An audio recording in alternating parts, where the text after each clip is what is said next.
There's nothing like the magic of live music. Music is one of those things that unifies everybody. We are so very happy to be here with you tonight. We were going to be heading over to the UK, and then we were going to go into Europe and do a bunch of festivals. I just kept seeing 2020 as the year that was going to destroy 2019 and kill all the records. We have a show on average every other night, all year long. We've consistently been one of the top 5 most attended theaters in the country. I just remember everything within like that 24 hours just canceled. And that was like the beginning of the end. Most of us have poured our lives, our money, our time, our energy, our passions into entertaining. Every day that passes, we're losing the chance to be able to save this industry.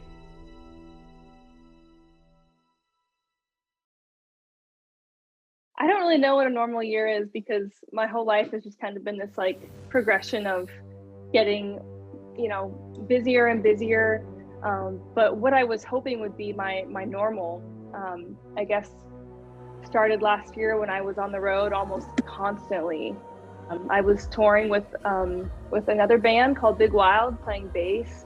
I went back to Europe back in, I guess it would have been January, February. It was about 6 weeks. I toured Denmark, Germany, Switzerland, the Netherlands, Austria, Italy, all over. And I got engaged in Copenhagen. That's when we started hearing about the virus getting more serious and traveling to different countries. And I just remember being with my tour manager, and we were in Germany and we were reading the news and we're like, oh my God, it's in Germany now. Like, it was just like following us, it felt like. And then it was in Italy and we had just been in Italy. And that was just kind of like the beginning of that, like, oh my God, I think this is gonna be bad. It was kind of insane, just like watching every single show just like vanish. And it was almost like, I remember in Portland, there was that weekend where everybody was kind of like hanging on by a thread.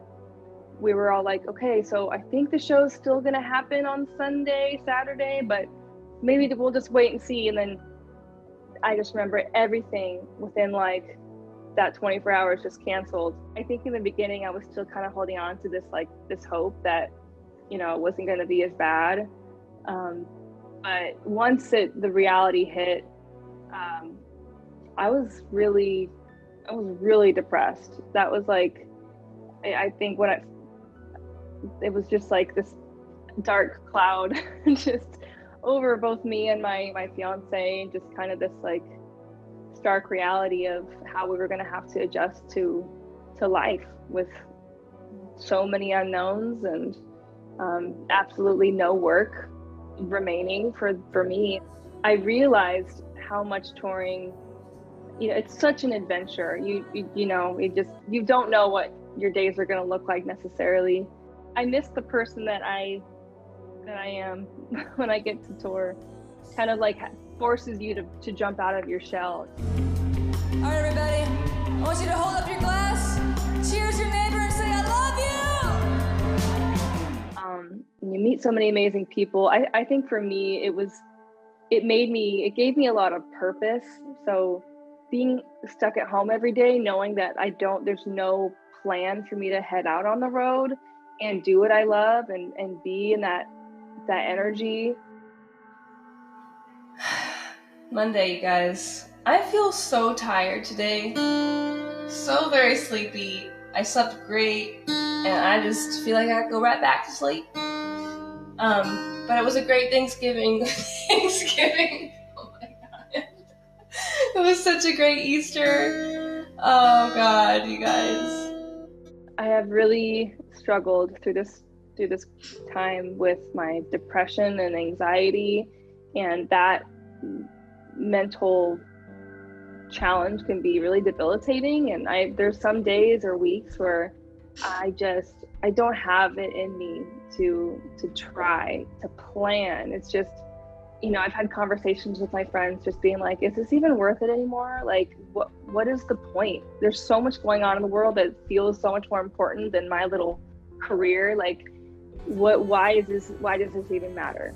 So it's like, it's paired with just the, you know, the everything going on in the world and feeling like what you're doing doesn't matter, but also just like this impending doom of, will it ever be back to the way it was? I started grinding and trying to get my unemployment money, which was such a mess. And me, along with so many others, you know, had to wait months to receive anything.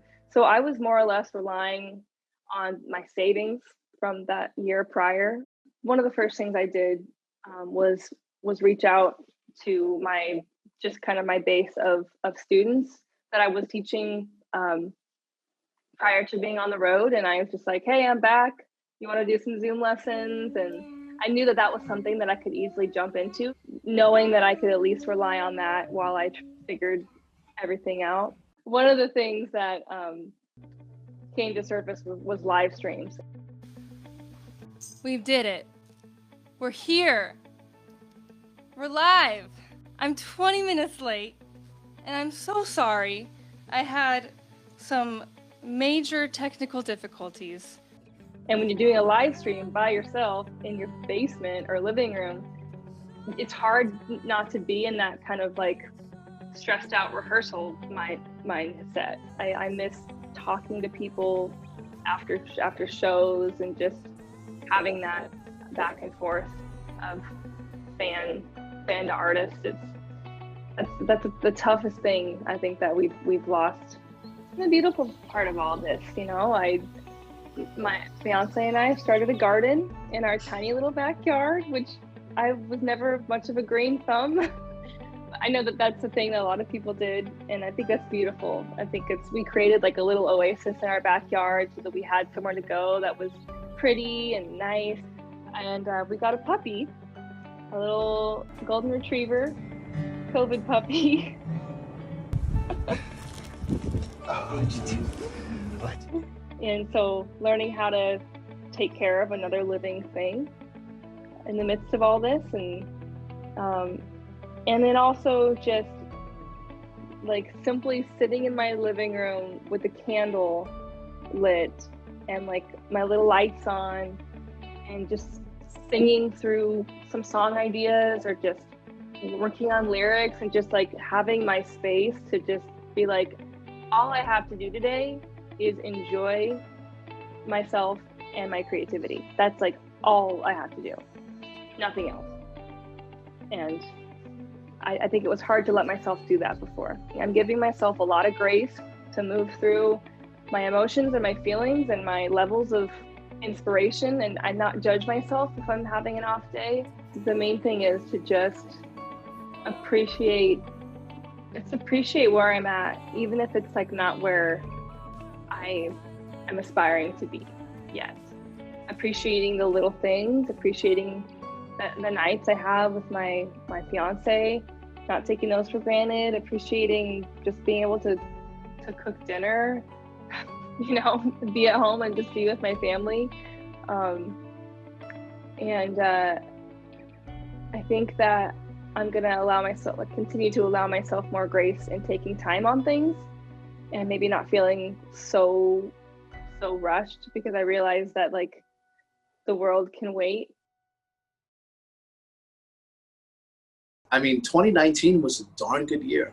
And I just kept seeing 2020 as the year that was gonna make everything that we've ever done up to this year, up to 2019, which was a fabulous year.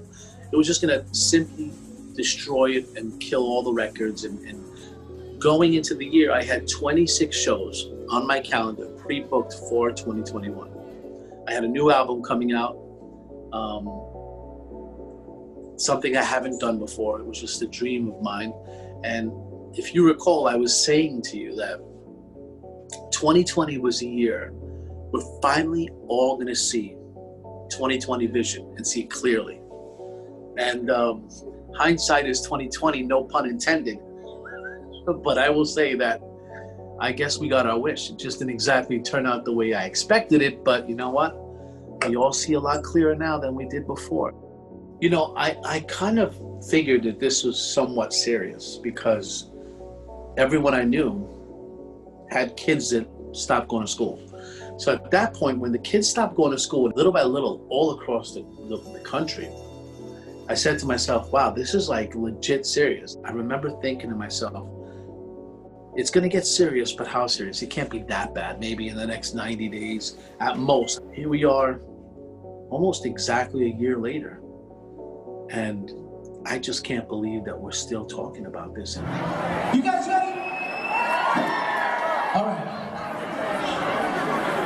Where are my beautiful Italians in this house? It hurt a lot because I was so used to it. I mean, you got to remember something, that I'm good for 25 to 40 shows a year. And to go into the year with 26 beforehand means I would have had 50 to 55 shows. So to start off with that, it would have been literally like it was when I was 19 years old, if not better.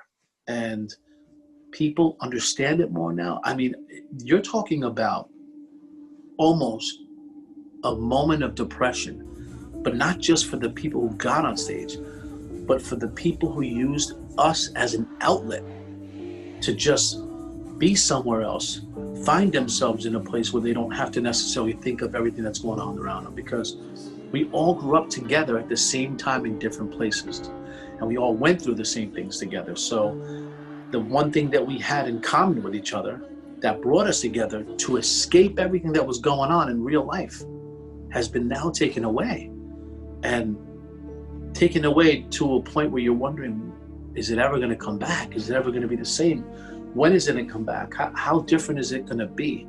And, you know, for me, I try to dig deep, and I'm always the kind of guy who always thinks positive. I try to uplift everybody around me. My life is all about trying to inspire people and make them feel better. But when you have the world on your shoulders and things are not going great, after a while, even the people who try their best to inspire, when they fall down harder than those who they've been inspiring.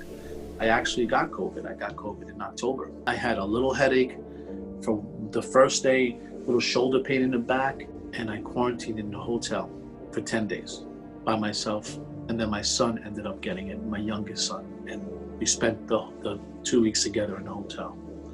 And every day I prayed, and every day I took all my vitamins and my supplements just to ensure that anything I could possibly do to make this go away and not affect me, I did. I was so afraid of losing my voice. I was so afraid of this going into my lungs. I've had asthma since a kid, and I was very worried that I'd be that guy that, you know, doesn't end up well. I was free of symptoms after 48 hours. And I was just blessed. But I got to tell you, every day after those 48 hours, I wondered, is this next day going to be the day? Because I heard the week after that you get it, the second week is where that's when things start getting bad. And each day I would just count down and going, okay, am I over the hump yet? Am I over the hump yet? And I remember getting past the 9th day and saying, holy cow, I only got a couple more days and I'm good. I was so scared, but I was so thankful. I don't think I've ever been more thankful. Like you're thankful for a lot of things, but you know, like I spend so much time being thankful for others. I thank God and the universe for the blessings that I have for myself and for my family and for my successes and for all that stuff. But most of my time is spent pushing the blessings out for somebody else and praying for someone else. And for me to say, please don't let anything happen to me. This just means everything to me. And then this was like, what if I lose my voice? That would be the end. I would have nothing left. And that was very depressing moment, but I stopped it really fast because I just believe that no matter what's going on, the best cure to anything is you have to believe wholeheartedly that everything's going to be okay. Your attitude is such a big part of any type of healing that exists. The only thing that I think matters right now is that if you're able to watch this right now That's something you should be thankful for. Because there are so many people that we lost. So many people. And I know we lose hundreds of thousands of people every year with, regular flus and all kinds of other reasons why people die. And nobody really knows the true definition of how and why this happened. I have no clue. It's way above my pay grade. But I will tell you that I know it's real. I can prove it's real because of what's going on around us.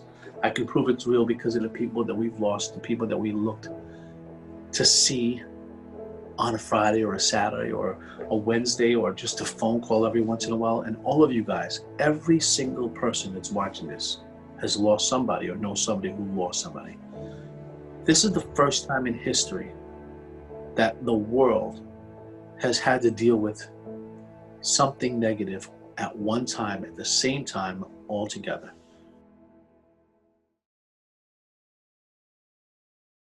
A typical year at the Florida Theater, we do about 175 nights a year. So we have a show on average every other night all year long. For several years, we've consistently been one of the top 5 most attended theaters in the country under 2,000 seats. We were able to book some really tremendous shows, and we were raising money towards a capital improvement of the theater.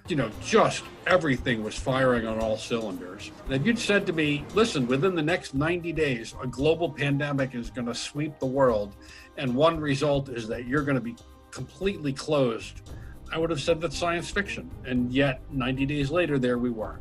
And on March 12, when we had our last show, we were afraid that we were going to be closed for 2 or 3 weeks.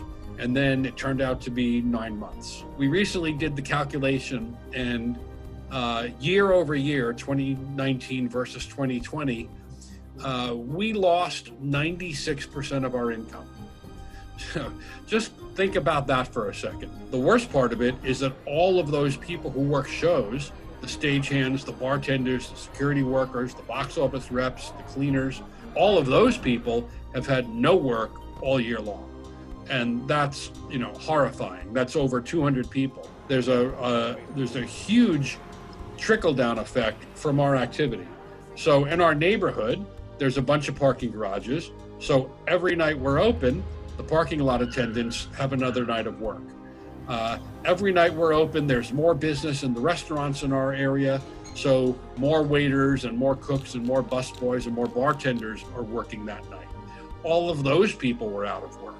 And all of the bands and artists who didn't come here, they all employ their own road crew, their own band members. The guy who carries the guitar on and off stage every night, that's a job. And that guy didn't have work either. They employ bus drivers and truck drivers. They're in hotel rooms. None of that happened. And all of those people were out of work. I'm scared out of my mind every day. I'd be lying to you if I said anything but that.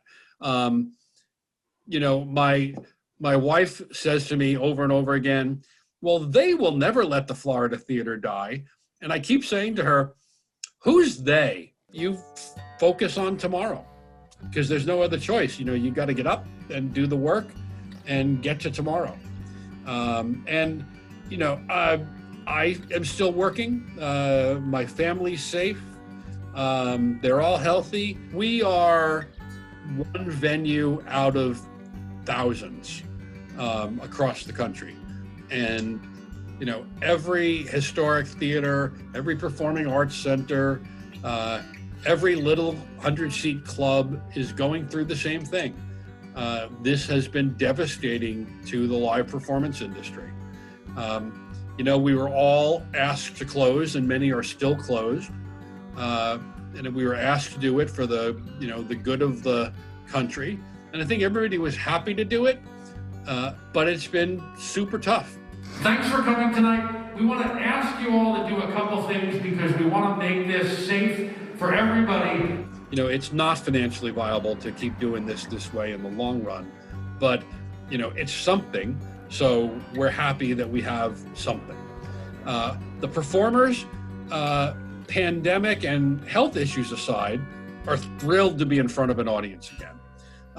Drive-in concerts, Zoom concerts, podcasts, there's nothing replaces the immediacy of being in front of a live audience who give you that instant feedback. And, artistically, the performers have been really thrilled to be in front of a live audience again. One of my hopes out of the pandemic is that we will realize how important it is to have live performances and to have that experience. And that's essential to our sense of community, and being in a communal setting with other people enjoying a live performance is critical to your mental being and your mental health, and to developing a sense of community. And being deprived of it for all these months is going to make us appreciate it in the future. That's my hope.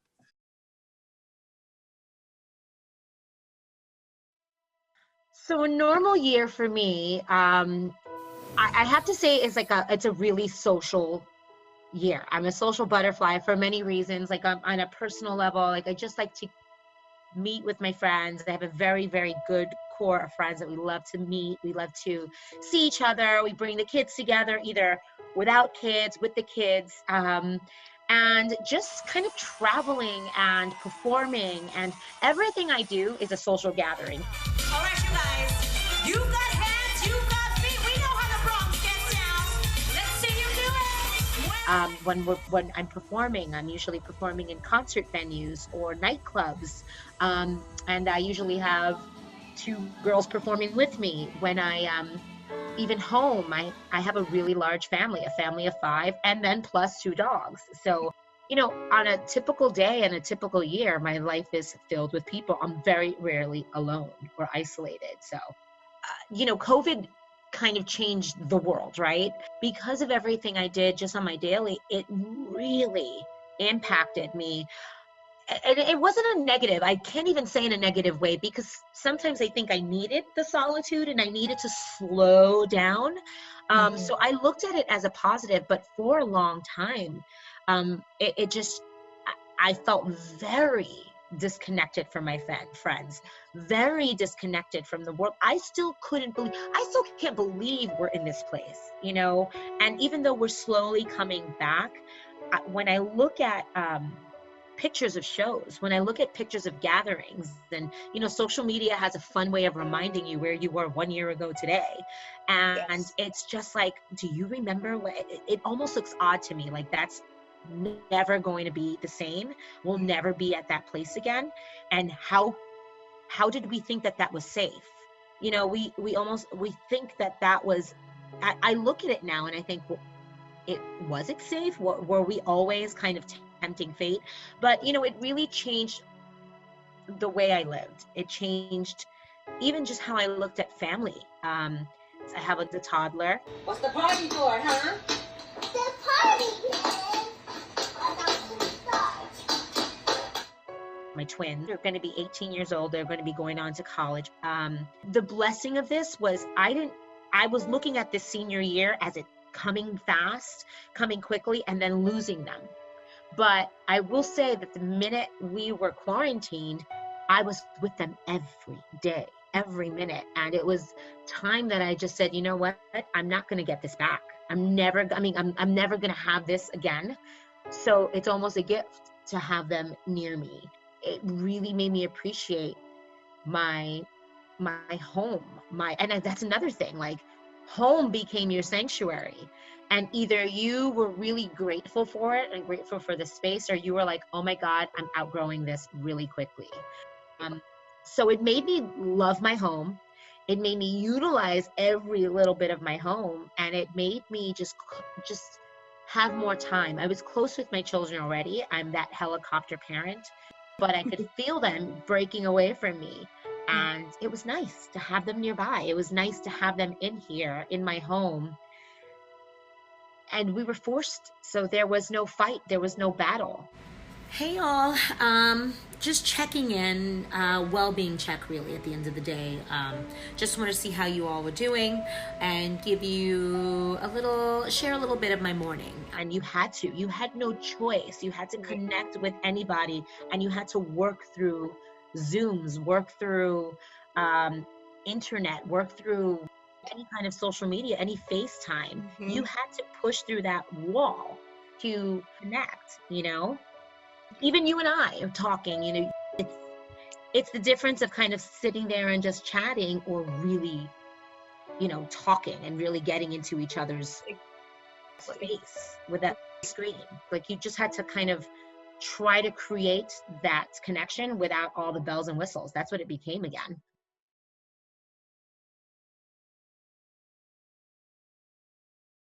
We had a lot of big plans in 2020 with a new album release on a brand new record label and a lot of big festival shows booked. I did 25 shows, which I'm very thankful for those opportunities. I actually did a world tour in 2020, and I'm not sure how many guys can say that. We were able to do the Monsters of Rock cruise and Cozumel, Belize, and then went to Australia for my first ever Australian tour. And literally within a week of us getting home from Australia, that's when the travel ban was instigated. I was under the impression that it wouldn't last very long and they would, burn itself out, or it was a false alarm, or obviously the disease is very deadly and it's very real. And we decided to push forward with whatever shows were on the books. The Sturgis Rally in Sturgis, South Dakota, obviously that's our residency. Sturgis 2020, baby! We did 5 headline shows at the Sturgis Rally. I know the colors of the American flag. We stand up for those. We believe in what we say and we believe in what we sing. So we put together this medley of songs. And I was pretty sure that one was going to happen, but they waited until the last minute to give us the green light, and we were concerned that event was not going to happen as well. I met with the guys in my band, and we decided as a group unanimously that if the opportunity was there to play, then we were going to do that. If any one guy in my band had vetoed that, I would have respected that concern and stayed home. One very difficult aspect of this now, because I have been out there and on tour and participating in live concerts and gatherings, I have a friend who is blaming me for the death of his father. His father passed away from COVID, and it's my fault. I don't agree with his take on it, but it hurts. I've seen some very healthy people that were really stricken with this and with long-term effects. One of the toughest things about my stance, the fact that I'm not afraid to go out there and play shows, it's very tough to promote gigs, because you're inviting people to come to an event and they might be putting themselves at risk or putting their loved ones at risk. So how do I promote my shows and ask people to come see me? Hey, come check us out, come watch the show, come have a good time. It's very difficult to do that at the end of our summer run, right after the Sturgis Rally, when the band was on fire. We did a big production live stream concert online. We had 6 cameras, high def, huge production, and we had 12,000 views on that stream. It was an expensive production, but it was worth it.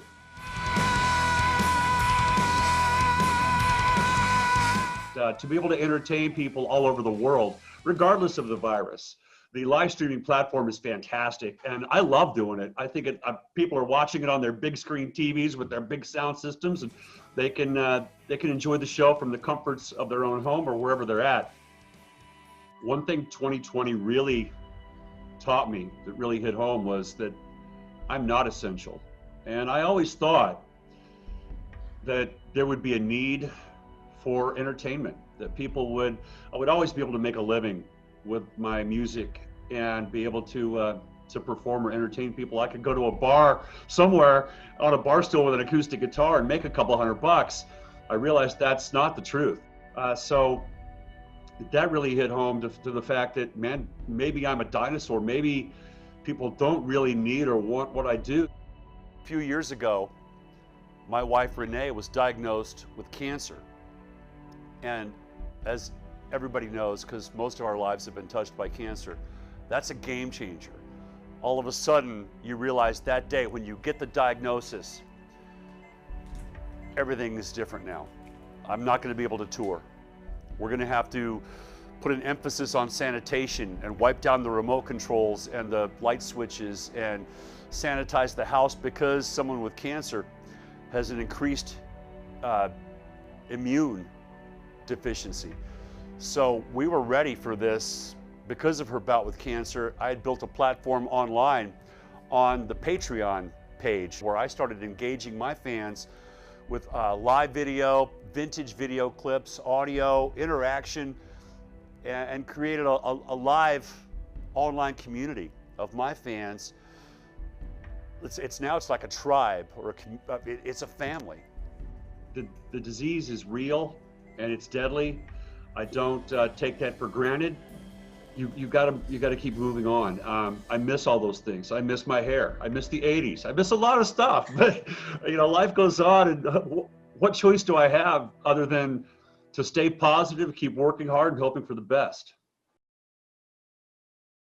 We started the year in January doing orchestral shows in Nashville, and then we carried on doing some touring, little bits here and there in February, and then in mid-March is when we had to shut down. The first reaction I really remember was, as we were out, and at the beginning of March, I started to feel like, wow, our days out here are numbered. Something is, something seriously going on, and when. And like I say, by that second week in March, you could just feel like, okay, something's going to happen any day. And then we were literally going to do a show the night of March 12th in Minnesota at a casino. And because it was a casino, everybody felt like, okay, we're kind of cool. And then all of a sudden, the governor ordered a statewide closing of anything over 50 people, I think, or 100. So we had to cancel right then. So that was the first real dose of, okay, this is real, now things are canceled. We had already had several other shows cancel already. So that was when it was like, okay, we're pulling up stakes and going home. Then there's the period of time for the next few weeks where you're thinking, well, can this really go on that long? And there was the question, immediately, like, well, what are we going to do about Europe? And then Europe went away pretty fast because of the U.S.as slow reaction to everything and poor response. So, and we had some Canada in there too, and we knew that was going away. Canada wasn't going to let us in. So again, it was a very slow realization of how long it was going to be. It took a long time to realize that it was going to be a year. I mean, after a few months, you started thinking, okay, this is real. This is going to go on a while, but we still, in the summer, were thinking there was a possibility that October could happen, and then that went away. I have noticed that a lot of people in the earlier spring, when the lockdown started happening, a lot of people were planning on lots of recording projects were starting to be planned, and I could see people thinking big. And I noticed a lot of it has kind of fallen aside. So I think one result of this shutdown is that people kind of lost their momentum and their mojo a little bit, which may not be a bad thing, because maybe it's, I kind of view this as a big pause, just a big needed pause. But I know there was a couple of people I was talking to that were like, oh, let's do this, let's do, and a lot of that's fallen through. I think it's hard to get your mind around doing too much when you're in this kind of lockdown space, and I kind of get that. On the personal level, it was great being off the road, because I had been doing it for 15 years, and being home is wonderful. I have a beautiful recording studio connected to my house, so I'm able to do anything I need to do recording wise here. So on a personal level, it wasn't bad. Being home and being in my studio was a great thing. But that's why it gets around to, like, with our crew. I mean, our crew, who, they're like family to us. And these guys aren't going to work for a year. For them, that there's a big difference. I can at least do some recording. They, their whole industry just up and left, just walked away. So that became a real big concern. Our production guy, Steven, is probably the first guy to mention something like, wow, you should think about this, as it started to look like, whoa, this is going to be long term. I think he mentioned something about, wow, what about the crew? So it got the band thinking, well, what can we do? And that's where we came up with the online auction. And we just kind of pooled our resources and thought, what can we do? And having an online auction for items that we can sell through that. We have old vintage T-shirts lying around. We have, there's a lot of stuff. So we've raised quite a bit of money, and hopefully we'll be able to, raise considerably more, because, we got 10 people basically that we're dealing with that we're trying to really take care of. I've always been a fairly introspective person, but of course this kind of takes it to the next level. And I think, you can't help but have, kind of self-examination and just, like I say, introspection on a deeper level.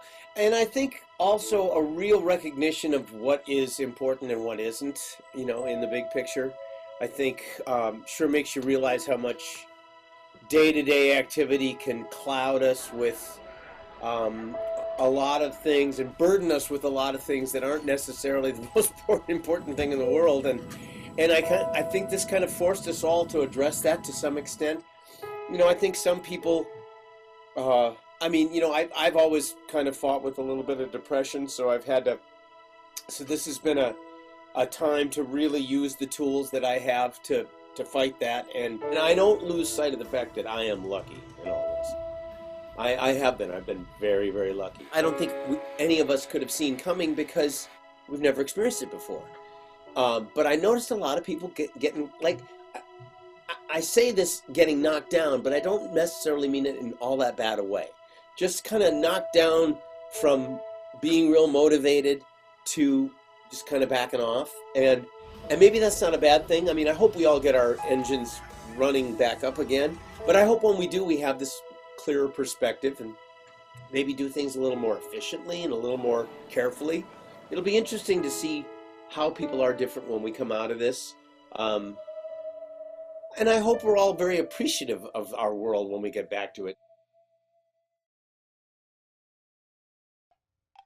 Developing right now, the World Health Organization is concerned about a flu-like virus spreading throughout China. We started hearing about cases in China, and then in early January, started hearing more about it. And then by mid-January, the first case in the U.S. And that's when, for me, it started to sink in. Like, we have a problem here. We have a real problem because, we're seeing this spread rapidly. And then when we got into February, we went to Mexico and performed. And when we got back, we were in lockdown mode. And that's when it really settled in and made me realize, okay, this could be life-altering and life-changing. And I knew in the back corners of my mind it was going to, of course, affect the music industry, and not just the world, but since I'm a musician, my first thought was, okay, we're not going to be touring, this year, most likely. And that's my livelihood. Our livelihood, has been altered, and we've had to figure out ways around it. And I started to feel like, okay, we're not touring. We were supposed to be at Sweden Rock Fest, and we were supposed to be at M3, and we were supposed to be here and there, and all of a sudden we weren't. And then I could feel the effects of COVID. Our lives are at stake here because your livelihood is your life. If you can't work, if you can't eat, you're not going to survive. You have to be able to work. You have to be able to eat and pay your bills and continue on. Some people are falling into depression and alcoholism and drug addiction and whatnot from this whole pandemic because they're so upset, and rightfully so. But, there has to be a way around it. And I think so much of it starts here, how you think.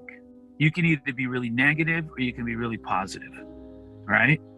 And no matter what the circumstances are, there's always a way to rise above those circumstances, always. First of all, I want to let you know I'm thinking of all of you guys. I think of you often. I think of you daily. And I hope, my thoughts always are, I hope everybody out there that follows what I do, follows what the band does, I hope that you all are truly safe and healthy. I tell you, it's tough for me too. It's not like I wake up every day and it's easy and no problem. I mean, I have struggles like everybody else. You know, I go through days where I'm feeling down and out and like, oh man, you know, I just don't feel like doing anything today. You know, I'm a little depressed, or, you know, I'm worried about tomorrow. You know, I mean, I go through that too, but I'm always going to try my best to drive around it. I booked all of 2021 already.